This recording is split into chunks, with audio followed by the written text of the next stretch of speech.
Hello dear students, नमस्कार। हमारे YouTube channel SCC online classes में आपका स्वागत है। स्लाइड देखो, स्वागत है। और जैसा कि आप सभी को पता है कि हमारे यूट्यूब चैनल पर अभी 12th क्लास की फिजिक्स का चैप्टर 2 स्थिर वैद्युत विभव एवं धारिता कंटिन्यू चल रहा है।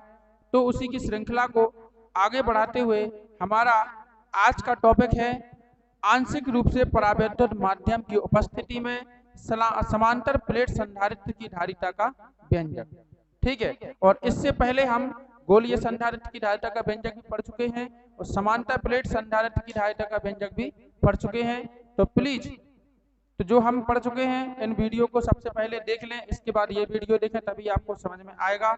वरना यदि आप पिछले टॉपिक नहीं देखोगे तो ये वीडियो समझ में नहीं आएगा। और आपको पता ही है कि हमारे प्रत्येक जो पिछले टॉपिक हैं उनकी जो लिंक है वो अगले वीडियो के डिस्क्रिप्शन में दी जाती है।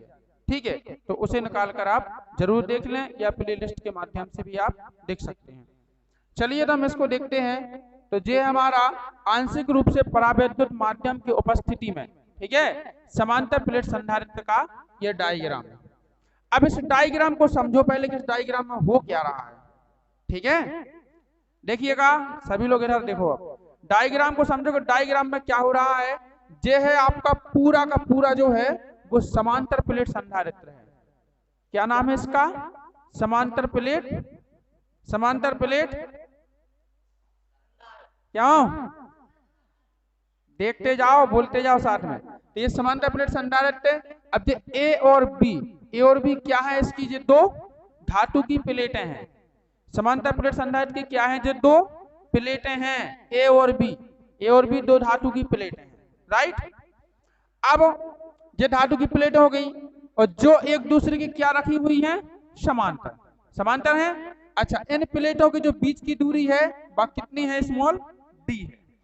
प्लेटों के बीच की दूरी कितनी है? स्मॉल डी है ना। अब सुनिएगा, अब बीच में क्या है? के परावैद्युतांक की एक प्लेट रखी हुई है। क्या रखी है? के परावैद्युतांक माध्यम की, के परावैद्युतांक माध्यम की एक प्लेट रखी हुई है और जिसकी चौड़ाई या मोटाई कितनी है? स्मॉल टी है। कितनी मोटी है ये प्लेट? स्मॉल टी मोटाई की। ठीक है ना। के परावैद्युतांक माध्यम की जो प्लेट है वो टी मोटाई है। अब आप कहोगे कि सर ये के परावैद्युतांक माध्यम की प्लेट क्या कहलाती है? ठीक है ना। तो परावैद्युत माध्यम आप जानते हो, परावैद्युत पदार्थ देखिए आपने, मतलब जो जब प्लेट रखी बीच में टी मोटाई की, ये मोम की भी हो सकती है, कांच की भी हो सकती है, ठीक है ना, प्लास्टिक की भी हो सकती है, किसी भी मतलब किसी भी चीज की हो सकती है प्लेट। इसलिए हम उसे क्या बोल रहे हैं? के परावैद्युतांक माध्यम बोल रहे हैं। ठीक है, तो के परावैद्युतांक माध्यम की जो प्लेट रखी हुई है और जिसकी चौड़ाई कितनी है बेटा? मोटाई कितनी है? टी है। और ये भी कैसी है? इन दोनों प्लेटों के समांतर रखी। कैसी रखी? दोनों प्लेटों के समांतर। चीजें समझ में आ रही? अब हमें आप एक बात बताओ, अभी कुछ नहीं बताओ, चलो आगे देखो। प्रत्येक प्लेट का क्षेत्रफल क्या मान रहे हैं हम? Capital A. हम मान रहे हैं कि प्रत्येक प्लेट का क्षेत्रफल कितना है? कितना है प्रत्येक प्लेट का क्षेत्रफल? Capital A. तुम लोगों का हमें लगता मन नहीं है, जवाब तो देते जाओ। प्रत्येक प्लेट का क्षेत्रफल ए है। ठीक है, अब हम क्या कर रहे हैं? इस प्रकार से हो क्या रहा है कि देखो टी मोटाई की प्लेट है तो जो क्या हो गया? के परावैद्युतांक माध्यम। ये दोनों प्लेटें होगी। अब बीच में जो खाली जगह बची कि नहीं बची? बीच में क्या बची? खाली जगह। देखो ये दो प्लेटें हैं, बीच में जब प्लेट है टी मोटाई की, तो अगल बगल में जगह खाली बची। तो पता है उस अगल बगल में क्या रखा है? वहां पे वायु है। क्या है? वायु। बीच में टी मोटाई की प्लेट है और अगल बगल में जो जगह खाली है वहां पे क्या है? वायु परत है। कौन सी परत है? वायु परत। वायु परत जानते हैं? जैसी ओजोन परत होती है ऐसी है जो वायु परत है। अब हमें आप ये बताइए कि आपसे कोई कहे कि टी मोटाई की तो प्लेट है, तो बताओ वायु परत है उसकी मोटाई कितनी कहलाए? वायु परत कितने में हुई है? ठीक है, तो वायु परत दिखावे के लाने आप ये बताइए कि दोनों प्लेटों के बीच की दूरी कितनी है? Small D. प्लेट की मोटाई कितनी है? स्मॉल टी है का नहीं? अब टोटल में से इतनी तुम अगर प्लेट की मोटाई घटा दो तो जो खाली जगह बची उतनी निकल आएगी दूरी की नहीं, मतलब वायु पर्थ है उसकी मोटाई निकल आएगी कि निकल आएगी। तो कैसे निकालेंगे, यानी आपको डी में से क्या माइनस करना पड़ेगा, स्मॉल टी। तो हम कह सकते हैं कि डी माइनस टी मोटाई की क्या है, वायु पर्थ है। डी माइनस टी मोटाई की क्या है, वायु पर्थ है, और टी मोटाई की अकेली क्या है, प्लेट। चीज समझ में आ रही, इतनी बातें सबको समझ में आ गई। अब देखो हमने क्या किया कि प्लेट ए को प्लस क्यू आवेश दिया। प्लेट ए को कौन सा आवेश दिया बेटा, प्लस क्यू आवेश दिया। तो स्थिर विद्युत प्रेरण की क्रिया से, कौन सी क्रिया से, स्थिर विद्युत प्रेरण पढ़ी है ना आपने। किसी चालक के पास जब अचालक पदार्थ या कुचालक पदार्थ रखते हैं, ठीक है, तो वो क्या होता है, उसमें से कुछ आवेश कुचालक पदार्थ में चला जाता है और वो भी विद्युत के गुणों का प्रदर्शन करने लगता है। यही तो स्थिर विद्युत प्रेरण है, ठीक है ना। तो स्थिर विद्युत प्रेरण की क्रिया से जब हमने इसको प्लस क्यू आवेश दिया तो प्लेट बी के आंतरिक तल पर कौन सा ऋणावेश, कौन सा आवेश उत्पन्न हो गया, ऋणावेश, तथा बाहरी तल पर कौन सा आवेश उत्पन्न हो गया, धनावेश। लेकिन धनावेश दिखाई नहीं दे रहा है, ठीक है, चूंकि प्लेट बी का हमने संबंध काय से किया, पृथ्वी से किया, इसलिए प्रेरित धनावेश कहां चला गया, पृथ्वी में चला गया, और प्लेट बी के आंतरिक तल पर ऋणावेश शेष बचा। अब बताइए क्या इतने में कोई दिक्कत है। समांतर प्लेट संधारित्र और आंशिक रूप से परावैद्युत माध्यम की उपस्थिति में समांतर प्लेट संधारित्र दोनों का व्यंजक एक जैसा है, एक जैसा। अंतर इतना है कि वहां पे केवल प्लेटें थी और यहाँ पे टी मोटाई की संख्या परत आ गई है। टी मोटाई की एक परावैद्युत माध्यम की प्लेट आ गई, ठीक है। तो टी मोटाई की प्लेट हो गई तो डी माइनस टी मोटाई की क्या बन गई, वायु पर्थ बन गई। इतना अंतर यह है, बाकी प्लेट तो वही है, संधारित्र तो वही है कि नहीं, ठीक है। तो इसलिए आपको क्या करना है, घबराना नहीं है आपको, कोई दिक्कत। अब देखिएगा, अब बताओ इसको क्या एक बार फिर से समझाएं कि समझ में आ गई, कि फिर से बता दें एक बार। देखो बेटा ए और बी क्या है, ये संधारित्र की समांतर प्लेट संधारित्र की दो प्लेट है, ठीक है। ए और बी समांतर प्लेट संधारित्र की क्या है, दो प्लेट हैं, जिनके बीच की दूरी क्या है, स्मॉल डी है। प्रत्येक प्लेट का क्षेत्रफल क्या बोला हमने, कैपिटल ए है, बोला था कि नहीं, ठीक है। इन दोनों प्लेटों के बीच में टी मोटाई की, मतलब इन दोनों प्लेटों के बीच में के परावैद्युतांक वाली टी मोटाई की प्लेट इन दोनों प्लेटों के समांतर रखी हुई है, ठीक है। इस प्रकार इन दोनों प्लेटों के बीच टी मोटाई की के परावैद्युतांक वाली प्लेट तथा डी माइनस टी मोटाई की वायु पर्थ है या स्थित है, ठीक है ना। अब इतनी होने के बाद जब हम प्लेट ए को प्लस क्यू आवेश देते हैं तो प्लेट बी के आंतरिक तल पर ऋणावेश तथा बाहरी तल पर धनावेश प्रेरित हो जाता है। चूंकि प्लेट बी का संबंध काय से है, पृथ्वी से है, इसलिए प्रेरित धनावेश पृथ्वी में चला जाता है, प्लेट बी के आंतरिक तल पर ऋणावेश शेष बचता है। कोई दिक्कत इतने में नहीं है ना। तो अब बेटा होगा क्या, अब देखो हमने समांतर प्लेट संधारित्र का जब हमने कल व्यंजक किया था तो हमने पहले दोनों प्लेटों का क्या निकाला था, पृष्ठीय आवेश घनत्व। क्यों, क्योंकि प्लेट है उसका क्षेत्रफल है, जब उसको आवेश दोगे तो प्रत्येक प्लेट का क्षेत्रफल पर मतलब जो आवेश है वो समान रूप से वितरित होगा कि नहीं। यहाँ पे देखो समान रूप से वितरित है आवेश क्या नहीं, 6 प्लस है तो 6 माइनस है ना, एक समान रूप से क्या है, आवेश वितरित है। तो जब किसी चालक के पृष्ठ पर आवेश का वितरण एक समान होता है, ठीक है ना, जब किसी चालक के पृष्ठ पर आवेश का वितरण समान रूप से होता है ना, तब वहां पे कौन सा आवेश घनत्व आता है, पृष्ठीय आवेश घनत्व। यानी तब उसकी प्रति एकांक क्षेत्रफल में उपस्थित आवेश की मात्रा को क्या कहते हैं हम, पृष्ठीय आवेश घनत्व कहते हैं। वही निकालना है आपको। तो क्या लिखेंगे, दोनों प्लेटों का पृष्ठीय आवेश घनत्व कैसे प्रदर्शित करते हैं, सिग्मा से, ठीक है। तो बेटा यहाँ पे सिग्मा इक्वल टू कितना बन जाएगा, क्यू अपॉन कितना हो जाएगा, कैपिटल ए। समीकरण नंबर 1 यही होता ना, सिग्मा बराबर क्यू अपॉन ए ही होता है, ध्यान कल का। अब चलिए देखिए, अब क्या करेंगे, अब देखो दो प्लेटें हैं और दोनों प्लेटों में आवेश है, एक में धनावेश है और एक में क्या है, ऋणावेश है। तो दोनों प्लेटों के बीच विद्युत क्षेत्र की तीव्रता उत्पन्न होगी कि नहीं होगी? जब दोनों आवेश में तीव्रता उत्पन्न होगी, अब तीव्रता उत्पन्न होगी तो किस किस के कारण? एक तो वायु परत के कारण, क्योंकि बीच में वायु परत भरी है, और दूसरी परावैद्युत माध्यम के कारण। तो दो तीव्रताएं उत्पन्न होगी। देखो टी मोटाई की प्लेट रखी ना, तो एक तो इसके कारण होना है और दूसरी अगल बगल में वायु परत है तो उसके कारण होना है कि नहीं होना है? तो इसलिए आपको ध्यान रखना है।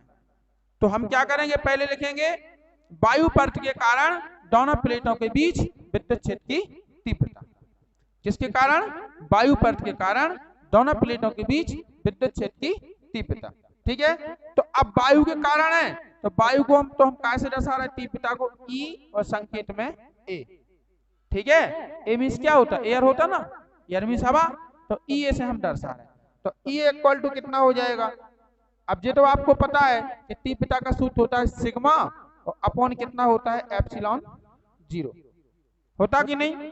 सिग्मा अपॉन एप्सिलॉन 0 होता, बताया था कल के एप्सिलॉन 0 होता, क्या होता? सिग्मा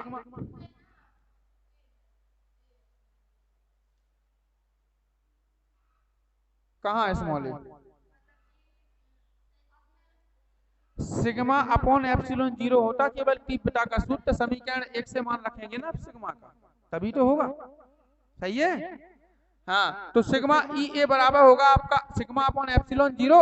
अब सिग्मा का मान समीकरण 1 में है, रख दो समीकरण 1 से उठा के, तो क्या हो जाएगा आपका, ये बनेगा ई ए बराबर, ये आएगा कितना, क्यू और बटे कितना आएगा, ए और बटे आएगा एप्सिलॉन 0। अब देखो, अब ये देखो पहले क्यू के बटे का है, ए है, और फिर के बटे का है एप्सिलॉन। तो एप्सिलॉन जब ऊपर जाएगा गुणा में तो किसके गुणे में आएगा, ए के गुणा में। किसके गुणा में आएगा, ए के गुणा में। कल बताया था ना हमने आपको, तो एक बार फिर से बता दें, हैं समझ में आ रही है? आशीष के बताएं, बता रहे आ गई, चलो अच्छी बात है। तो देखो ई ए बराबर, ठीक है, जी बन जाएगा आपका क्यू अपॉन क्या बनेगा, ए एप्सिलॉन 0। ठीक है, देखो कभी आप ये मत देखना कि वीडियो लंबा हो रहा है कि क्लास लंबी हो रही है, उससे मतलब नहीं है, बात तो दिन भर की क्लास हो जाए, तुम्हें समझ में आना चाहिए बस। ठीक है, जहां समझ में नहीं आए तुरंत पूछो, जितनी लंबी होने पड़ेगी क्लास हो जाएगी, उससे टेंशन नहीं लो। तो ये कितना आएगा आपका, ये बराबर बन जाएगा क्यू अपॉन ए एप्सिलॉन 0। अब तो ठीक है ना, समीकरण कितना हो गया जी, 2।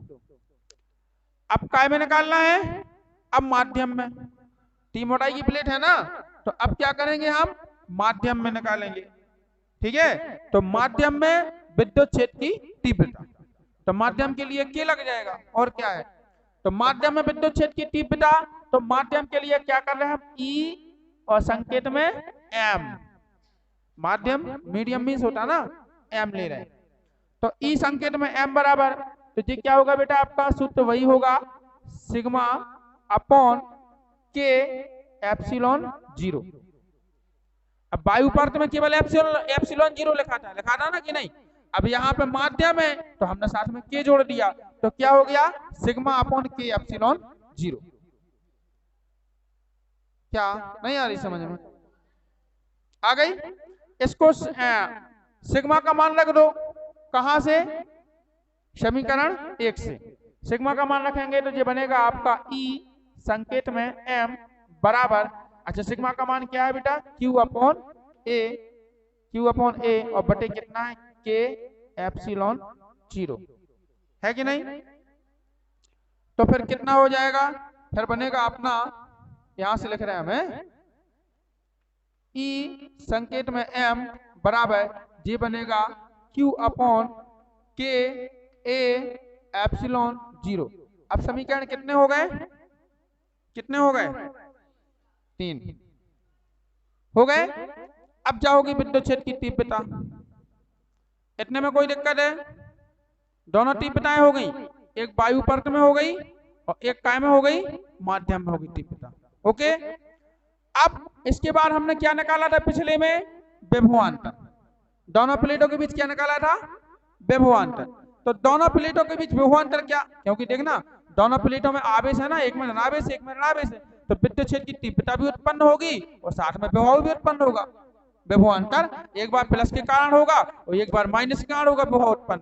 तो अब प्लस के कारण हो रहा है, माइनस के कारण हो रहा है, और दोनों को हम क्या कर देंगे? दोनों का अंतर कर देंगे, तो क्या बन जाएगा? विभवांतर। ठीक है, तो दोनों प्लेटों के बीच अब विभवांतर उत्पन्न होगा, तो क्या करेंगे हम? दोनों प्लेटों के बीच विभवांतर। तो विभवांतर बराबर सूत्र क्या होता है? लोग लिखें दे रहे, विभवांतर कल हमने निकाल के ही बताया था, सूत्र बताया था ना। विभवांतर बराबर क्या होता है? तीव्रता गुणे दूरी। तीव्रता गुणे क्या होती है? दूरी। इस सूत्र को, फॉर्मूले को याद रखना है। तीव्रता को हम ई बोलते और दूरी को डी बोलते, जो भी हो आपके पास। ठीक है, अब विभवांतर निकालना है। तीव्रता आपने एक बार वायु परत के कारण निकाली और एक बार आपने माध्यम के कारण निकाली, निकाली का नहीं? तो विभवांतर में दोनों लिए जाएंगे, तो विभवांतर को हम काय से प्रदर्शित कर रहे हैं? भी से। तो भी बराबर क्या होगा? एक बार होगा ई ए, यानी वायु परत में तीव्रता, होगा कि नहीं? और गुणे नहीं, इनटू। अब वायु परत में तीव्रता है तो वायु परत की दूरी, यानी दूरी का मतलब है मोटाई, तो वायु परत की मोटाई क्या है? वायु परत की मोटाई डी माइनस टी, नहीं है कि नहीं? तो यहाँ पे कितना आएगा आपका? डी और माइनस कितना बनेगा? टी। कोई दिक्कत? ठीक है, हो गई तीव्रता गुणे दूरी। जब वायु परत की तीव्रता हो गई और जे वायु परत की क्या हो गई? मोटाई हो गई। अब दूरी में कहा है? लंबाई चौड़ाई मोटाई, जो तुम्हारे पास त्रिज्या जो भी हो गई दूरी को, ठीक है ना? दूरी अलग से थोड़ी जाती है। फिर क्या लगा दो? प्लस, जोड़ना है ना, प्लस लगा दो। अब दो चीजें हैं तो दो चीजों को ऐड तो करना ही पड़ेगा, प्लस। अब इसके लिए माध्यम में तीव्रता का है?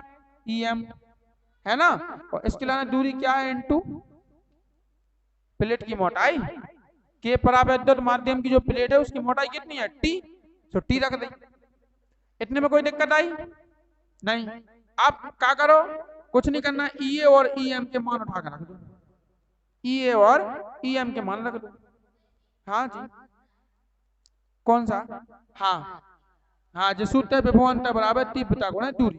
अब तीव्रता आपके पास दूरी जैसी दी गई हो वैसी आपको रखना पड़ेगी। जैसे हमें तीव्रता 2 दी गई, हमें पहले EA रही गई माध्यम वो वायु परत वाली, तो उसकी मोटाई कितनी है? डी माइनस टी, तो तीव्रता गुणे दूरी का सूत्र होगा। अब दूसरी का देगी हमें माध्यम वाली तीव्रता, और माध्यम की जो मोटाई है वह कितनी है? टी है, तो ये तीव्रता गुणे दूरी। अब दो चीजें नहीं है, दो चीजें ऐड होती है, जुड़े का नहीं जुड़े? घाटे पे को तो सवाल ही नहीं है, जुड़ने हैं दोनों चीजें, तो दोनों जोड़ दी हमने। ठीक है, अब इनके मान रख दो। कछु नहीं है, बहुत सिंपल है, थोड़ा सा बस याद रखना है। मान रखो V बराबर, अब EA का मान कितना है? देखो Q अपॉन A एप्सिलॉन 0, यही है। इसके बाद देखो इनटू कितना आएगा? D माइनस टी प्लस, अच्छा EM का मान कितना है? Q upon K A epsilon 0 और इनटू कितना है? T। क्लियर इतनी बात है? समीकरण कहां से आ गए ये मान? 2 बार 3 से साइड में लिख देना, फिर 2 और 3 से। ओके, अब देखो क्योंकि कुछ चीजें हम बोर्ड पे सब नहीं लिख सकते ना, कछु आपको लिखने हैं, मात्र हम समझा रहे हैं। देखो अब देखो कॉमन का आ रहा हो? Q और Q, ऊपर से Q कॉमन आ रहा, यहाँ पे देखो A एप्सिलॉन 0 और A एप्सिलॉन 0 कॉमन आ रहा, जो कॉमन आ रहा हो वो ले लो, बाकी फिर देखते बाद में। तो इधर कितना हो जाएगा जी? हम ले रहे हैं यहाँ पे common Q upon A epsilon 0, ये कॉमन ले लिया। तो अब अंदर देखते क्या बचता, अंदर एरर से क्या बचा? D माइनस टी, ठीक है ना? तो D माइनस क्या बचा? T बचा, इतना बचा। फिर प्लस ऊपर देखो, ऊपर पहले क्या बचा, पहले टी बच रहा, टी एकम टी, तो इतने बच जाने आपको टी और बटे, और नीचे क्या बच रहा के, टी बटे के, ठीक है ना। इतनी चीजें बच रही। अब तो इसमें कुछ हो नहीं रहा है, छोड़ दो। समीकरण क्या होगा जी, क्या हो गए 4। अब क्या करेंगे, परंतु विभवांतर आ गया, अब बस सीधा धारिता लगा दो। तो परंतु, किंतु परंतु, परंतु, ठीक है, C बराबर क्या होता, Q अपॉन V, V का मान रख लो समीकरण 4 से। तो क्या हो जाएगा यहाँ पे, C बराबर Q और बटे, ठीक है, Q बटे। अब V का मान रखो, तो कितना आएगा, Q अपॉन A एप्सिलॉन 0 बड़ा कोष्टक चालू, इधर आएगा आपका B माइनस टी, इसको चाहो तो छोटे कोष्टक में बंद भी कर सकते हो, अच्छा लगेगा, है ना। और प्लस कितना आएगा, T अपॉन कितना आएगा K, और बड़ा कोष्टक भी क्या कर दो, बंद कर दो, राइट। अब देखो Q से Q कैंसिल, Q से Q क्या हो गया, कैंसिल, ठीक है। अब देखो जो नीचे वाला तो नीचे रहेगा, रहेगा कि नहीं, केवल जो ए एप्सिलॉन जो 0 है वो उठ के कहाँ चला जाएगा, सीधा ऊपर डायरेक्ट, नीचे को तो नीचे ही रहे, उसको कहीं नहीं जाना है, ठीक है। केवल ए एप्सिलॉन 0 जो है उठ के वो कहाँ चला जाएगा, ऊपर, क्योंकि वो क्यू के बटे में था ना, पहले बटे क्यू के बटे और फिर क्यू के बटे, तो वो ही जाएगा ऊपर। तो कितना आएगा, C इक्वल टू, हाँ तो जी आएगा ए एप्सिलॉन 0 पूरे के बटे हैं, और जे आएगा आपका D माइनस टी, और प्लस कितना आएगा T और बटे के।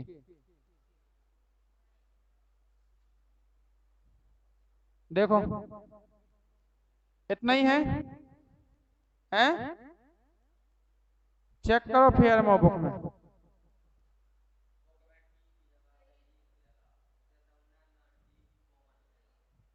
टी कॉमन ले लो, इसमें सही है, इतना ही आ रहा बस। अच्छा इधर टी कॉमन ले लो, अपन ले सकत ना, क्या दिक्कत है।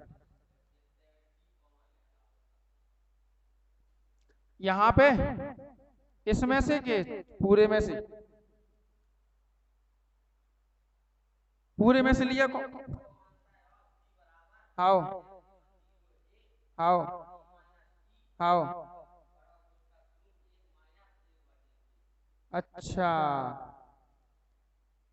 चलो ठीक है, उसको रहने दो, इतनी रन दो आंसर, ठीक है, इतना ही सही है। आगे हल कर सकते, लेकिन फिर तुम लोग फिर वो भूल जाओ, फिर मान लो कि जैसे इतना तो तुम्हें याद रहे, ठीक है, सिंपल कैलकुलेशन आगे हम करें रहे, लेकिन वहां पे भूल गए फिर, इसलिए ज्यादा चक्कर में नहीं पड़ो। इतना भी है, कोई कोई बुक में इतना भी दिया जाता है, ठीक है। तो यही क्या है आपका, आंशिक रूप से परावैद्युत माध्यम की उपस्थिति में समांतर प्लेट संधारित्र का यही अभिष्ट व्यंजक है, ठीक है। आप यहाँ चाहो तो टी कॉमन ले सकते हो, लेकिन आपको नहीं लेना है, इतना ही करना है बस, इससे आगे कुछ नहीं करना है। अब बताइए कहीं पे कुछ पूछना है, हैं? हाँ यदि कहीं समझ में नहीं आया हो तो बताओ, यदि समझ में ना आया हो तो बताओ।